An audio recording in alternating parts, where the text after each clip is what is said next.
కనుక తర్వాత వయస్సు అనేటటువంటి మాటకు బలము అని అర్థం. దాన్ని కనుక వాళ్ళకి ఇచ్చినటువంటి వాక్యంలో ఆలోచనకర్త, బలవంతుడకు దేవుడు, నిత్యుడకు తండ్రి. కనుక బలవంతుడైనటువంటి దేవుడు ప్రభు అయినటువంటి యేసుక్రీస్తు. కనుక ఆ బలము, ఆ శక్తి అనేటటువంటిది యేసు ప్రభు వారు మరణించి సమాధి చేయబడి తిరిగి లేచి పునరుద్ధాన శక్తితో సంఘంలో నిన్ను నన్ను. మన బలం పనికిరాదు, మన బలము పనికిరాదు.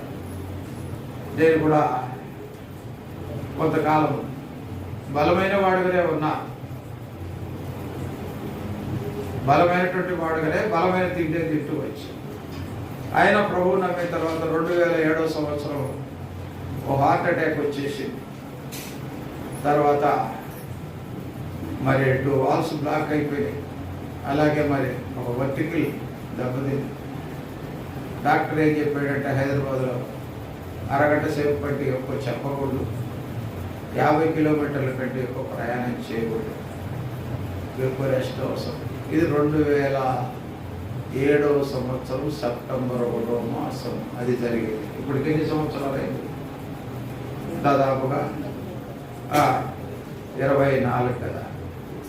ఏ బలం మీద బతుకుతూ ఉన్నాము అంటే ప్రభు అయిన యేసుక్రీస్తు వారు ఇచ్చినటువంటి పునరుద్ధార శక్తి బలం. బోయజు బలమైనటువంటి వాడు, రూతు బలహీనురాలు, అన్య దేశం, మోయాబు దేశం, తిరిగి జరగడం లేదు.